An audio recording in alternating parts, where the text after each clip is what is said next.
Tonight, the moment the sun drops, you'll do something automatic. You'll flick a switch, light floods the room, and you won't give it a second of thought. But for 99.9% of human history, that switch didn't exist. When the sun went down, the world simply went black, so dark you couldn't see your own hand an inch from your face, and almost no modern human has ever truly felt that.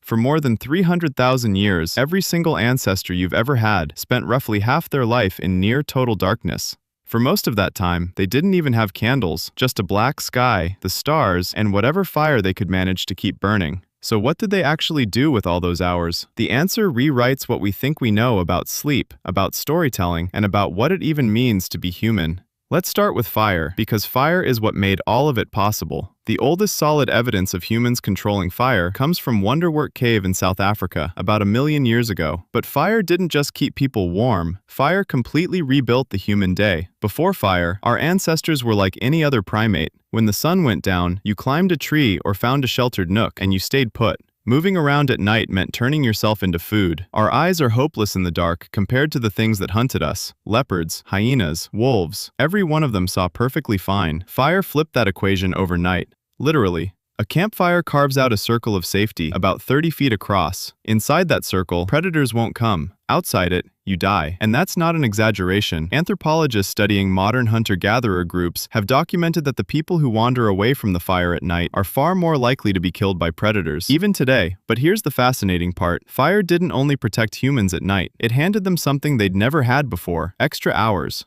Before fire, the useful day ended at sunset, maybe 12 hours in summer, as few as 8 in winter. Fire suddenly added 2 to 4 usable hours to every single day, and across thousands of generations, those extra hours reshaped our entire species. In 2014, anthropologist Polly Wiesner published a study in the Proceedings of the National Academy of Sciences. She'd spent years recording the conversations of the Juhawansi Bushmen of the Kalahari Desert, one of the last groups on Earth still living something close to the original human way of life. What she found was striking. During the day, about 80% of conversations were practical: who's hunting where, which plants are ready, complaints, logistics, negotiations. Daytime talk was work, but at night, around the fire, the whole character of conversation flipped. After dark, 81% of conversations were stories, tales of people in faraway places, adventures, myths about how the world began, jokes that sent the whole camp into laughter. Wiesner argued that firelight conversation is where human culture was actually born. The campfire was the first theater, the first classroom, the first church. It's where humans learned to think beyond the here and now, to imagine things that don't exist yet. It's where we became us. But the night wasn't only about stories around the fire. Something else was happening, something science only rediscovered in the last 30 years. You were never designed to sleep the way you sleep right now. In 2001, historian Roger Ekirch published a paper that changed sleep science. He'd spent 16 years digging through historical records, and he found something nobody expected. More than 500 references, spanning centuries, prayer books from the 1400s, court records, diaries, medical texts, letters from ordinary people, even lines in Homer's Odyssey. All of them mentioned the same thing: first sleep and second sleep. Before the industrial age, people didn't sleep in one solid block. They went to bed not long after sunset, slept for about 4 hours, then woke up. They stayed awake for an hour or two in the dead of night. Then they drifted back to sleep for another 4 hours until dawn. This wasn't insomnia. This was normal. This is how every human on the planet slept for thousands of years. And what did people do during that stretch of wakefulness in the middle of the night? Everything. A 16th century French physician actually recommended that couples conceive children in this window, because, he claimed, they'd do it better. People visited neighbors, they interpreted their dreams while they were still fresh, they wrote, or they simply lay in the dark and thought.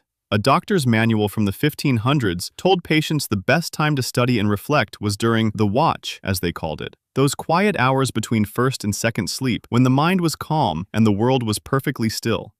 Now, historians have been reading these references for centuries, but they kept translating first sleep as something else because they couldn't imagine people had ever slept differently than we do. The assumption ran so deep that translators literally mistranslated ancient Greek and medieval Latin just to make it fit their own experience. But then science confirmed exactly what history had been saying all along. In 1992, psychiatrist Thomas Ware at the National Institute of Mental Health ran an experiment. He took a group of volunteers and stripped all artificial light out of their lives, For 1 month, they lived with 14 hours of darkness every night, just like our ancestors did before fire stretched the evening. Within weeks, every single participant settled into the same pattern: 4 hours of sleep, 1 to 3 hours of quiet wakefulness, then 4 more hours of sleep. Nobody told them to. Nobody even suggested it. Their bodies just did it, as if some ancient program had been sitting inside them the whole time, buried under centuries of artificial light. Ware measured their hormones during that wakeful window and found something remarkable. The participants were in a state unlike any normal waking state. Their brains were pumping out elevated levels of prolactin, the same hormone released during meditation and after orgasm. They described feeling peaceful, reflective, almost meditative. It wasn't just a gap between two sleeps. It was its own distinct state of consciousness, one that most modern humans have never felt. So what killed it? The answer is simpler than you'd think. Light. In the 1600s, cities started installing street lamps. Paris was one of the first, under Louis XIV, who wanted to cut down on crime. London followed. The night, which had always been a place of danger and fear, slowly became something you could move through. Then came cheaper candles, then gas lamps in the 1800s. And then, in 1879, Thomas Edison commercialized the electric light bulb. Within a single generation, the night that humans had known for 300,000 years was gone. And here's the part nobody talks about. The word curfew comes from the French couvre-feu. It literally means cover the fire. In medieval towns, a bell would ring at night, signaling everyone to cover or put out their fires. Not for safety, because night was supposed to be dark. Night was when you slept. Night was when you were vulnerable. For most of history, being out after dark was suspicious. In many medieval European cities, walking outside at night without a lantern was literally illegal. The night belonged to criminals and to the supernatural. People feared it in a way that's almost impossible for us to grasp today. And then we conquered it. We flooded it with light, and we called that progress. But here's what we lost. The average modern human is exposed to artificial light for 7 to 8 hours after sunset. That light, especially the blue light from screens, suppresses your body's production of melatonin, the hormone that runs your sleep. Your body can't tell the difference between a light bulb and the sun. When light hits your retina at 11 p.m., your brain reads it as daytime. It delays melatonin. It fragments your sleep. It scrambles a circadian rhythm that took millions of years to evolve. Researchers found that people who go camping for just 1 week with no artificial light have their melatonin cycles reset by nearly 2 hours. Their bodies start releasing melatonin at sunset again, instead of hours later. That's all it takes for 300,000 years of programming to come roaring back. We didn't just change when we sleep, we erased an entire phase of human consciousness. That quiet, reflective state between first and second sleep, the one Ware's subjects called peaceful and meditative, basically doesn't exist anymore for most people. Instead, we have insomnia, and we treat it like a disorder. But what if it isn't one at all? What if waking up at 2 a.m. and lying there in the dark isn't your body malfunctioning? What if it's your body remembering what it was built to do? For 300,000 years, your ancestors spent their nights in a rhythm that modern science is only beginning to understand.